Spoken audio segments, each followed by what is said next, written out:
이 시간 함께 보실 하나님의 말씀은 로마서 12장 1절에서 2절 말씀입니다. 신약성경 256페이지에 있는 로마서 12장 1절에서 2절 말씀 제가 봉독하겠습니다. 그러므로 형제들아, 내가 하나님의 모든 자비하심으로 너희를 권하노니 너희 몸을 하나님이 기뻐하시는 거룩한 산제물로 드리라. 이는 너희가 드릴 영적 예배니라. 너희는 이 세대를 본받지 말고 오직 마음을 새롭게 함으로 변화를 받아 하나님의 선하시고 기뻐하시고 온전하신 뜻이 무엇인지 분별하도록 하라. 아멘. 샬롬, 반갑습니다. 오늘도 은혜를 삼아하여 주님 앞으로 나오신 여러분 모두를 주님의 이름으로 축복합니다. 이 시간 말씀 드릴 때 사람의 말이 아니라 하나님이 주시는 그런 생각과 감정들로 가득 채워지고 또 결단하고 돌아가는 시간 될 수 있기를 간절히 소원하며 축복합니다. 여러분, 이 시간 제가 사진을 보여드리면서 이제 설명을 드리면 한번 어떤 동물일까 한번 맞춰봐 주시면 감사하겠습니다. 먼저 이 동물에겐 부리가 달려 있습니다. 그리고 물속에서 헤엄을 칩니다. 발에는 물갈퀴가 달려 있습니다. 그리고 알을 낳습니다. 어떤 게 떠오르시죠? 네, 오리? 네, 새 같은 게 떠오르시죠? 자, 그런데 신기하게 날개는 없습니다. 그리고 꼬리가 있습니다. 근데 꼬리가 마치 이 비버의 꼬리처럼 넓적한 꼬리입니다. 알을 낳는다고 했잖아요. 새끼가 알을 깨고 나와서 무엇을 먹냐면 바로 어미의 젖을 먹습니다. 전체적인 생김새는 비버와 비슷합니다. 과연 이 동물은 무엇일까요?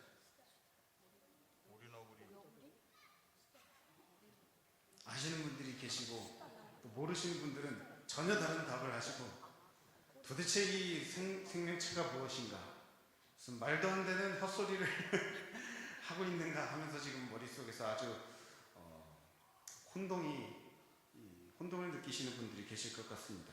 자, 이 동물은 바로 오리너구리라는 동물이었습니다. 여러분 모두 TV에서 보신 적 있으시죠? 오리너구리. 오리의 생김새와 너구리의 생김새를 모두 지닌 아주 신기한 생명체입니다.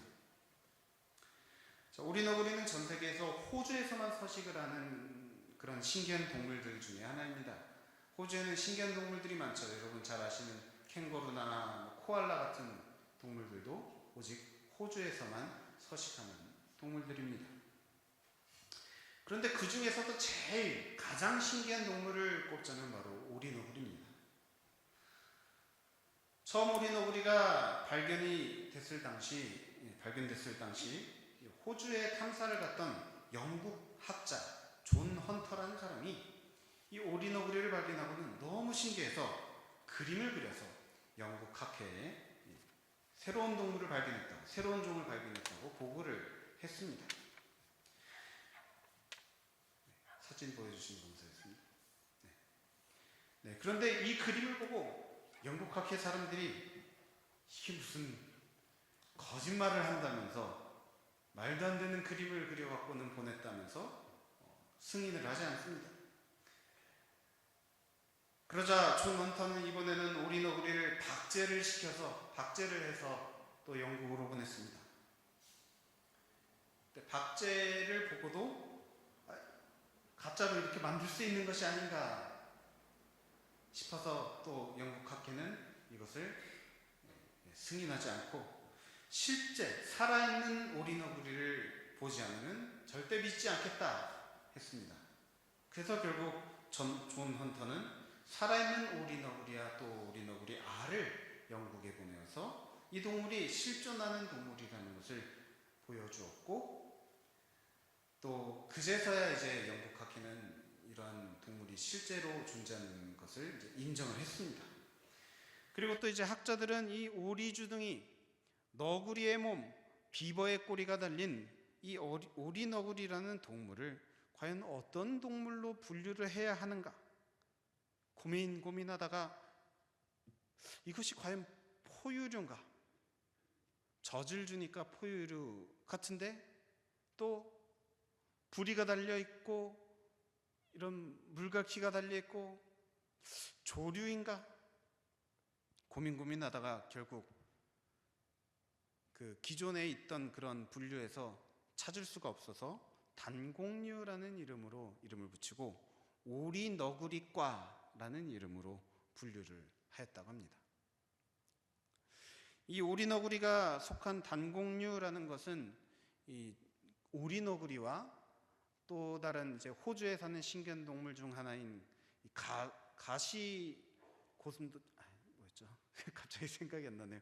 예, 두 가지 딱 두 생물체만 이 단공류에 속하는데요. 이 단공류라는 것은 포유류의 일종인데 알을 낳으면서 동시에 새끼를 젖을 먹여 키우는 동물들을 말합니다. 그런데 젖을 준다고 했는데요. 문제는 젖꼭지가 없습니다. 그럼 어디서 젖이 나오냐? 땀샘에서 젖이 대충 어디 새끼들이 대충 젖이 있을 법한 그곳을 빨면은 땀샘에서 젖이 흘러나와서 새끼들이 그 젖을 핥아먹는다고 합니다. 또 오리너구리가 신기한 점은 물속에서 사냥을 하는데요. 물속에서 사냥을 할 때 눈을 감고 사냥을 합니다. 눈을 감고 사냥을 할 수 있는 것은 이제 부리에 있는 그 물속 자기장을 감지해서 이 물속 생물의 움직임을 감지해 갖고 사냥을 한다고 합니다. 이것은 포유류나 조류들한테 있는 그런 특징이 아니라 바로 상어 같은 어류들에게서 발견되는 그런 특징이라고 합니다. 게다가 아까 보셨던 그 독침이 있어서 마치 뱀이나 또 도마뱀 같은 그런 파충류에게서 발견할 수 있는 독까지 갖고 있습니다. 그러니까 종합해서 말하자면 이 오리너구리라는 동물은 동물들의 종합 세트입니다.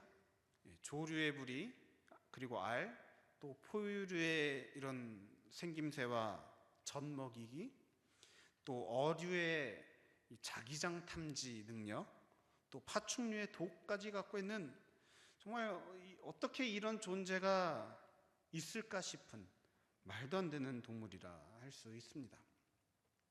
그래서 우스갯소리로 어떤 사람들은 하나님께서 천지를 다 창조하시고 남은 재료들로 대충 모아서 만든 게 오리너구리가 아닐까라고 그렇게 말을 하기도 합니다. 그만큼 너무나도 신기하고 이것저것 뒤섞인 그런 동물이라는 것이죠. 오리너구리를 보고 있자면 우리의 상식과 개념이 깨어지는 것 같은 그런 느낌을 받습니다.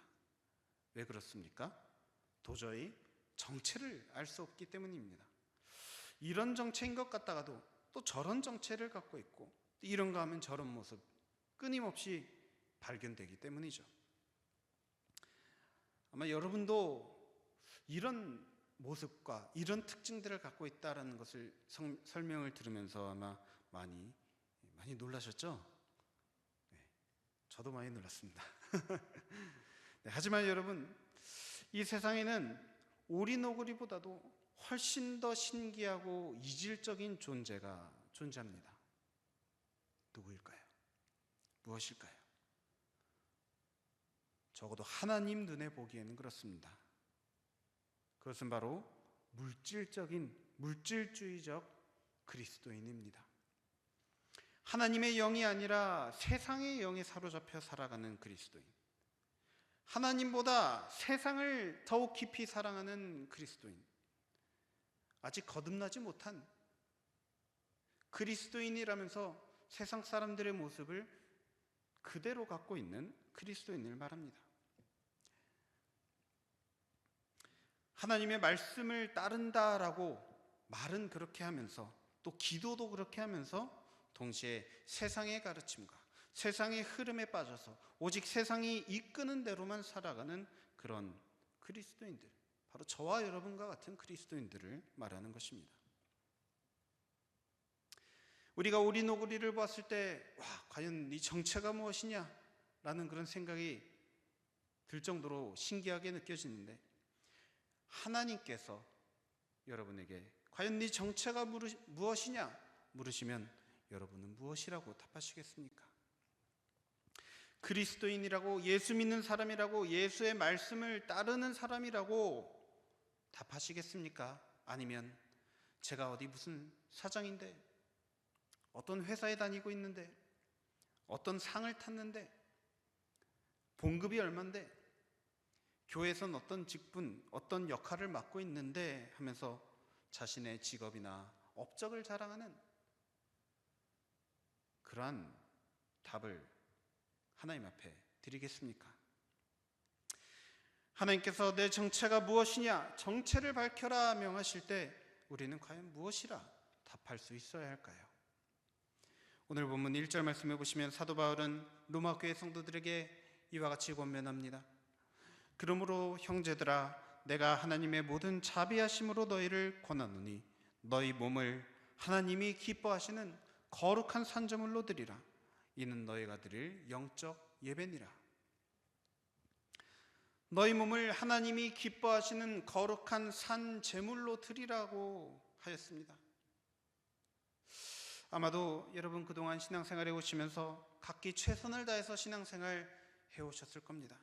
매주 주일 이렇게 교회에 나와서 주일 성수하는 일 결코 쉬운 일이 아닙니다. 또 몇 년, 몇십 년을 계속해서 신앙생활 이어가는 것 그냥 된 일이 아니죠. 이렇게 열심히 최선을 다해서 신앙생활을 해왔는데, 그렇다면 이 신앙생활이 과연 하나님께 인정받을 만한 신앙생활일지, 하나님께서 기뻐하시는 신앙생활이었을지, 그런 인생이었을지 과연 우리가 무엇으로 알 수 있을까요? 이 시간 사도 바울이 말한 하나님이 기뻐하시는 거룩한 산제물이라는 말에 주목해 보시기 바랍니다. 우리는 우리가 드리는 이 예배를 하나님께서 기쁘게 받아주실 것을 바라며 신앙생활합니다. 그런데 우리의 신앙생활, 과연 이 예배가 과연 우리 신앙생활의 전부일까요? 이렇게 일주일에 한 번 또는 몇 번 교회에 나와서 예배에 참석하고 또 이런저런 봉사들을 하면 충분한 것일까요? 과연 이것이 신앙생활의 전부라 할 수 있을까요? 여러분, 이것이 결코 신앙생활의 전부가 될 수 없습니다. 분명 하나님께서 저와 여러분을 이렇게 신앙생활 하라고, 예수님을 믿고 새로운 삶을 살아가라고 부르신 것은 그저 몸을 그냥 이 예배당 안에 앉혀놓는 이것만을 위해서 우리를 부르신 것이 아니라, 분명히 이 예배 드리는 것 이상의 무언가를 주시고자, 우리가 알지 못하고 경험하지 못한, 정말 하나님이 알고 계시고 하나님만 알고 계시고 하나님만 주실 수 있는 그런 크고 원대한 그러한 것들을 우리에게 주시고자 우리를 신앙생활로 부르신 줄 믿습니다. 물론 지금 이렇게 신앙생활 하는 것, 이것도 너무나도 좋은 것이죠. 너무나도 기쁜 일입니다. 좋은 말씀 듣고 감동받고 마음의 평안과 위로를 얻고 새 힘을 얻어서 일주일을 살아가는 것, 너무나도 좋고 바람직한 일입니다. 하지만 이것이 전부는 아니라는 것입니다. 사도 바울은 우리에게 하나님이 기뻐하시는 거룩한 산제물이 되라고 했습니다. 여러분, 그런데 산이라는 말과 제물이라는 말은 서로 맞지가 않는 말입니다. 제물은 반드시 죽여야 합니다. 즉 죽은 제물입니다. 산 제물이는 있을 수 없습니다. 그런데 사도 바울은 우리를 산제물로 드리라 명하고 있습니다. 이것은 어떤 동물을 산채로 드리라, 아니면 우리 자신을 살아있는 채로 불태워라, 이런 말이 아닙니다. 이 말은 우리들의 삶이, 우리들이 살아가고 있는 하루하루 매일매일의 삶이 마치 제물로 드려지는 것과 같은 삶, 우리가 숨을 쉬고 살아가는 우리의 삶 자체를 하나님이 기뻐 받으실 만한 그런 모습으로 살아내야 한다는 말입니다. 또 사도 바울은 계속해서 이는 너희가 드릴 영적 예배니라 라고 했습니다. 여러분, 예배란 무엇입니까? 우리가 이렇게 예배 장소에 나오는 것, 이것을 예배 드린다 말합니다. 그래서 우리가 흔히 예배 드린다라고 했을 때 우리의 무의식 속에 떠오르는 말이 예배 드리러 간다라고 하기보다는 교회 간다, 어디에 간다 라고 말을 합니다. 어느 장소에 간다는 것을 무의식적으로 말하는 것이죠. 그런데 바울은 예배에 대해서 말하기를 어느 곳에 가는 것을 예배라고 말을 하지 않고 영적인 예배를 말합니다. 여러분, 과연 무엇이 영적인 예배이겠습니까? 우리가 무엇을 어떻게 하면 영적인 예배를 드릴 수 있게 되는 것일까요? 바로 우리들의 삶을 하나님께서 기뻐 받으시는 그런 제물과도 같은 삶을 하루하루 살아내는 것이 바로 우리가 삶 속에서 하나님께 드릴 영적인 예배가 되는 줄 믿습니다. 계속해서 2절 말씀에 보면 사도 바울은 이렇게 말합니다. 너희는 이 세대를 본받지 말고 오직 마음을 새롭게 함으로 변화를 받아 하나님의 선하시고 기뻐하시고 온전하신 뜻이 무엇인지 분별하도록 하라. 먼저 이 세대를 본받지 말라고 했습니다.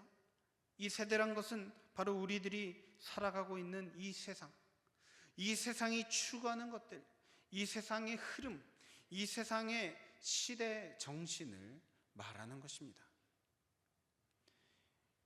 오늘날 이 세상의 시대 정신은 무엇입니까? 물질주의, 물질 만능주의, 성공 만능주의, 쾌락 우선주의입니다. 그래서 오늘날 이 세상의 시대 정신은 많이 가지면 가질수록 행복해진다, 더 높이 올라갈수록 행복해진다,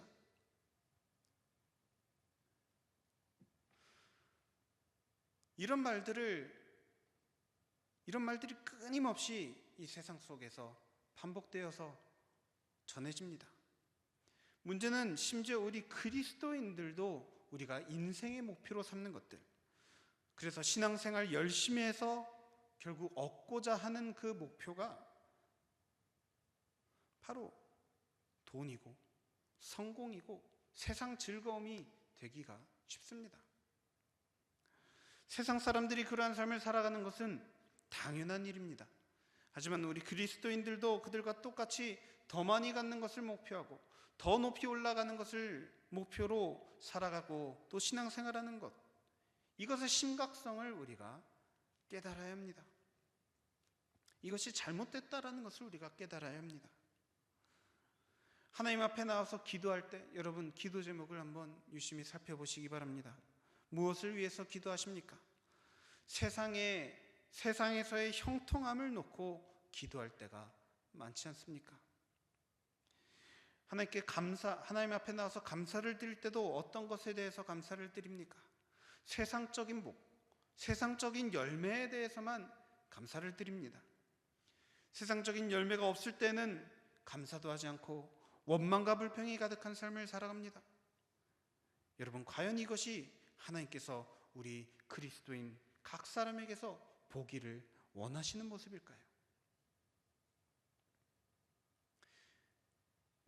몇십 년 신앙생활을 했는데도 어떤 열매가 보이지 않는, 삶의 열매가 보이지 않으면 하나님께 원망하고 불평하고 하나님을 저주하는, 하나님의 말씀과 전혀 맞지 않는 삶을 살아가는 그런 신앙생활의 모습, 그것을 하나님께서 보기 원하실까요?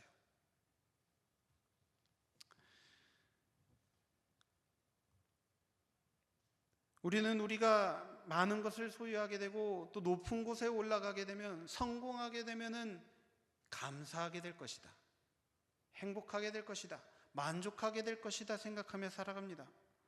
그런데 여러분, 세상의 이 시대 정신이 말하는 대로 정말로 그렇게 된다면, 실제로 많은 것을 소유하게 되고 아주 높은 곳으로 올라가게 되면은 정말로 우리에게 감사가 넘치고 행복이 넘치고 평안이 넘치는 삶이 주어질까요? 그렇지 않습니다, 여러분. 실제로 많은 것을 소유하고 높이 올라가 본 사람들은 그러한 삶에 대해서 이렇게 말을 합니다. 공허하다, 허무하다 말을 합니다. 이 세상의 시대정신이 우리를 이끄는 그 끝은 결국 공허와 허무일 뿐입니다. 많이 가지면 가질수록, 채우면 채울수록, 높이 올라가면 올라갈수록 공허함이 더 커지는 것이 이 세상의 시대정신이 우리들을 이끄는 삶입니다. 이런 세상을 두고 창세기 1장 2절 말씀은 이와 같이 표현합니다. 땅이 혼돈하고 공허하며 흑암이 깊음 위에 있다. 성경이 말하는 이 세상의 시대정신, 하나님 없는 세상의 시대정신은 혼돈, 공허, 흑암이 가득한 세상이다 말을 하는 것입니다. 우리는 우리 스스로를 그리스도인이라 합니다. 신앙생활을 하고 있다고 합니다. 하나님 말씀을 믿고 따른다고 합니다. 하지만 우리 삶의 모습들을 되돌아보면 욕심이 가득하고 때때로 분노에 휩싸이며 이기적이고 교만한 삶을 살아갑니다. 남에게 상처 주는 일을 서슴지 않고 합니다. 지금 예배를 드리고 있는 이 장소, 이 시간을 벗어나면 말씀과는 전혀 상관없는 생각과 감정들로 휩싸여서 살아갑니다. 그 결과 세상의 시대정신을 따른다고 하는 사람들, 그리고 우리 그리스도인들의 삶이 조금도 다르지 않게 보이는 것입니다. 그리스도인이라 하면서 불법을 저지릅니다. 그리스도인이라 하면서 가족들을 괴롭히고 상처를 줍니다. 그리스도인이라 하면서 분노 조절 장애가 있는 사람처럼 마구 분노하고 절제하지 않습니다. 여러분, 이러한 삶이 신앙생활을 자랑하는 삶의 모습이겠습니까? 우리가 이런 삶을 벗어나야 합니다. 하나님은 우리를 이런 삶으로부터 자유케 하시기 위해서, 구원해 주시기 위해서 우리를 신앙생활로 부르신 것입니다. 오늘 본문 2절 말씀에서 사도 바울은 이렇게 말합니다. 오직 마음을 새롭게 함으로 변화를 받아야 한다. 변화를 받는다라고 하는 것은 다른 것을 말하는 것이 아닙니다. 우리가 사로잡혀 살아가고 있던 이 세상의 시대정신에서 우리가 이제는 이 시대정신에서 벗어나서 이제는 새로운 정신으로 살아가는 것을 뜻하는 것입니다. 무엇입니까? 어떤 정신입니까? 바로 예수의 정신입니다, 여러분. 예수의 정신, 예수께서 말씀하신 것들에서부터 비롯된 정신들, 무슨 주의라고 하지 않습니까? 우리는 예수주의가 되어야 합니다. 예수 말씀주의가 되어야 합니다. 그리고 이 예수의 정신이란 바로 우리의 정체성과 관련된 것입니다. 우리가 우리의 정체성을 다른 데서 찾을 것이 아닙니다. 바로 말씀에서 찾아야 됩니다. 세상이 우리에게 뭐라고 말하는 것에 우리의 정체성을 둘 것이 아니라 말씀이, 하나님께서 우리를 뭐라고 부르시는가에 우리의 정체성을 두어야 하는 것입니다. 여러분, 성경을 보면요, 말씀을 보면요, 우리가 무엇을 발견합니까? 세상 사람들이 뭐라고 하는지는 조금도 찾아볼 수 없습니다.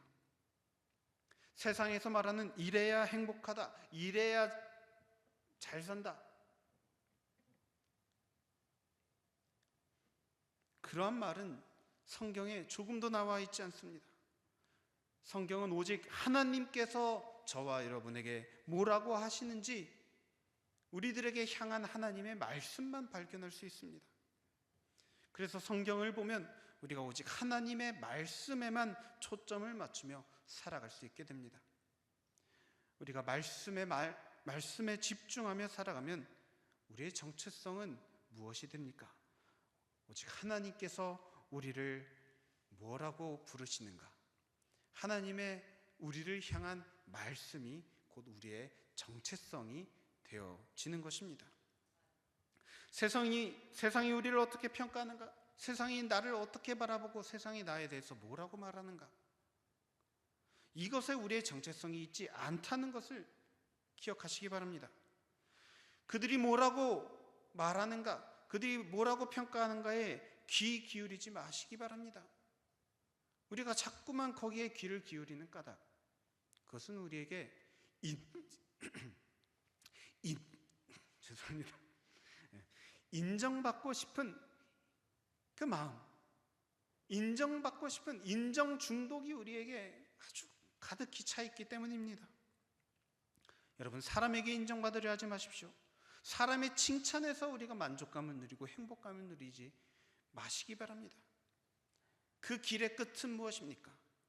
혼돈과 공허뿐이라는 것을 여러분 기억하시기 바랍니다. 그 대신 하나님께서 여러분에게 뭐라고 말씀하시는지 날마다 묵상하면서 살아가시기 바랍니다. 여러분, 성경을 보면요, 하나님께서 여러분을 인정하신다는 것을 깨달을 수 있습니다.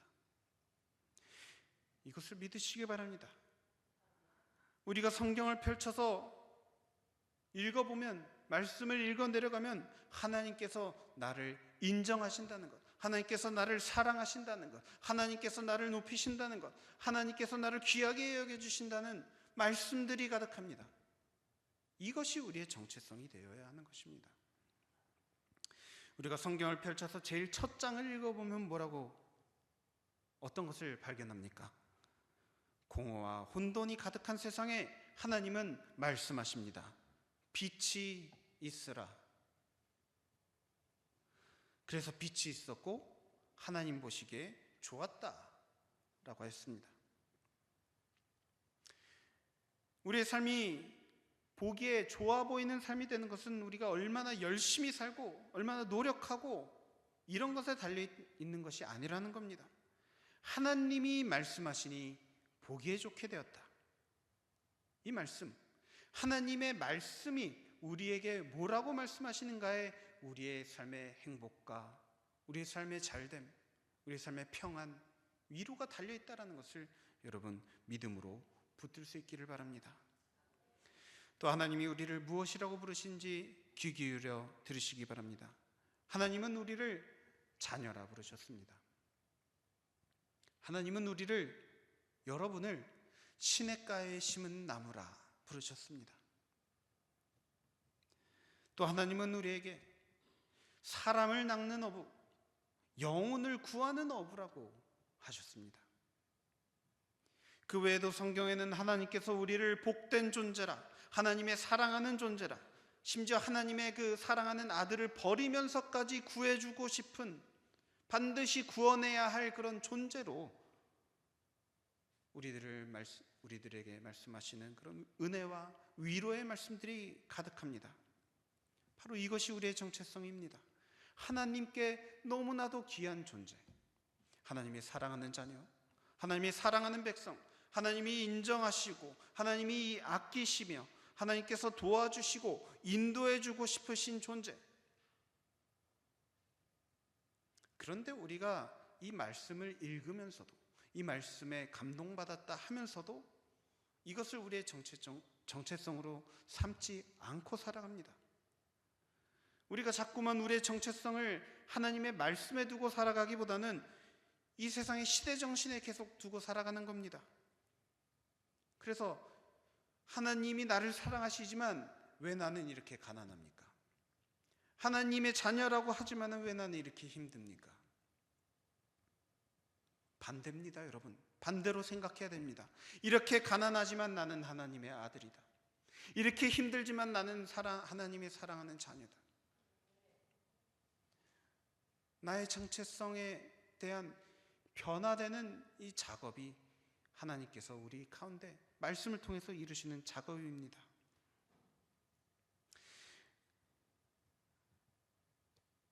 이런 말씀을 듣고도 이런 말씀을 우리가 믿는다고 하면서도 여전히 우리 실제 삶을 살아가는 모습이 세상의 정신을 쫓아가는 사람들과 같은 모습으로 살아간다면 여러분, 우리는 하나님 보시기에 오리너구리보다도 더 괴상한 존재로 살아간다는 것을 기억하시기 바랍니다. 로마서 12장 2절 말씀을 다시 보시면 사도 바울은 이렇게 말을 합니다. 너희는 이 세대를 본받지 말고 오직 마음을 새롭게 하여 함으로 변화를 받으라고 했습니다. 마음을 새롭게 함으로 변화를 받으라. 즉 세상의 정신을 버리고 이제는 예수의 정신을 따라 살기로 결단하였다면 변화, 그런 사람들의 삶에는 변화가 잇따라야 한다라는 말입니다. 어떠한 변화입니까? 바로 말씀대로 살아내는 변화를 말하는 것입니다.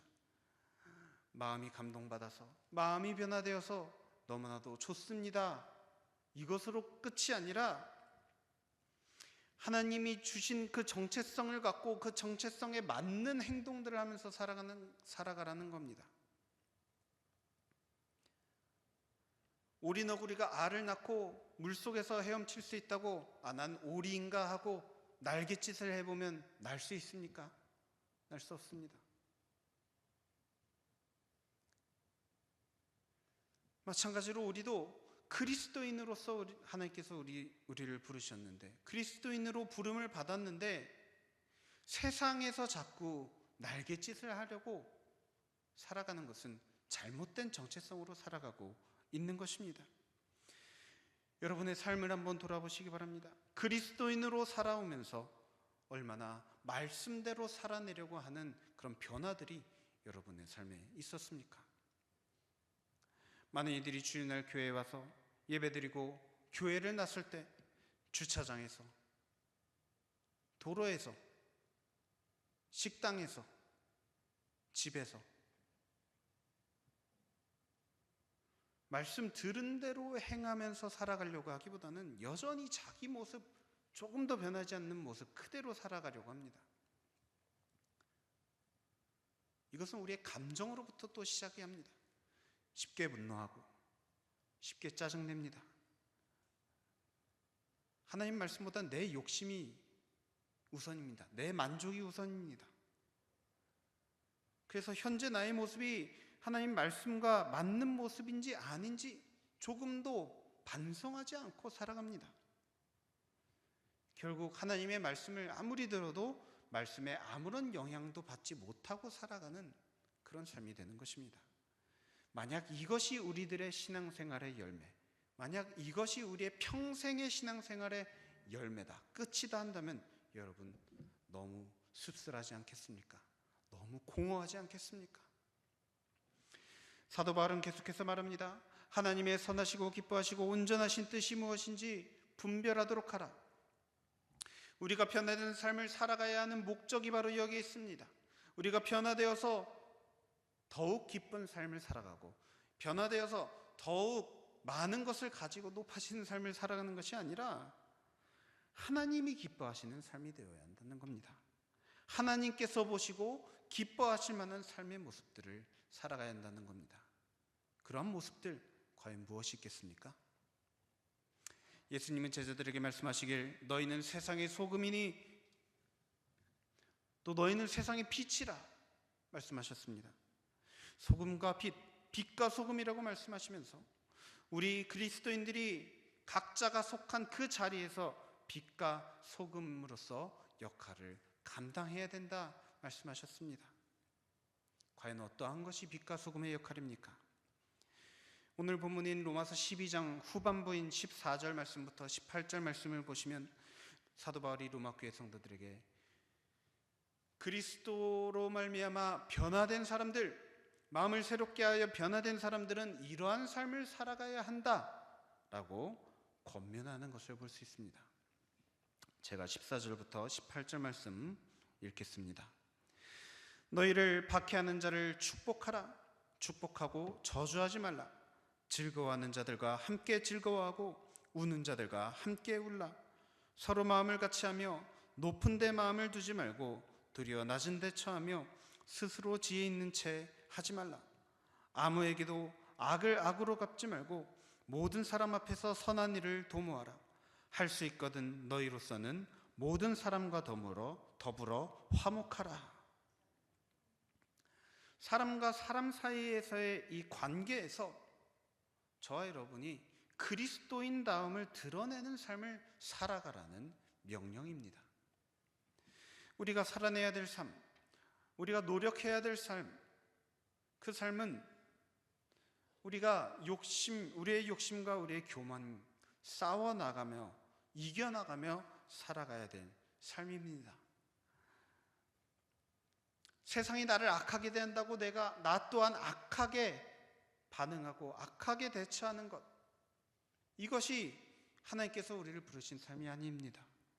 우리의 선함으로 악함을 이기라 말씀하셨습니다.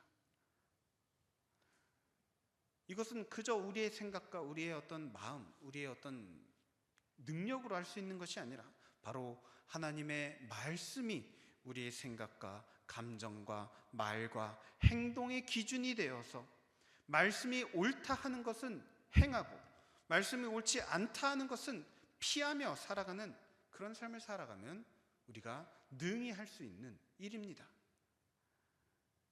여러분, 이것이 참 그리스도인으로서 복받는 삶이라는 것을 믿을 수 있기를 바랍니다. 지금껏 우리는 우리 삶의 형통함, 이 복된 삶, 이 물질적으로 형통한 것을 누리기 위하여 애쓰면서 살아왔습니다.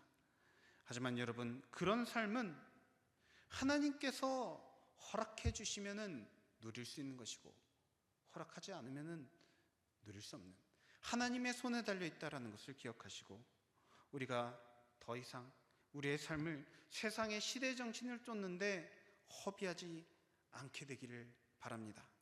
오직 예수의 정신을 쫓아가는데 우리의 삶을 사용하면 하나님께서 형통한 삶으로 인도해 주실 것을, 복된 길로 인도해 주실 것을 믿으시기 바랍니다.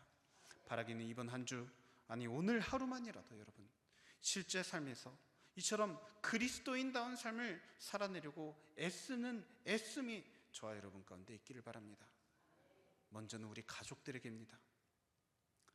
내 말대로 하지 않는다고, 내 마음에 들게 행동하지 않는다고 화내고 짜증내고 상처 주고 괴롭히고 존중하지 않고 이러한 모습들이 가족 안에서 일어나게 되면 나를 보고 그리스도인이 저렇구나,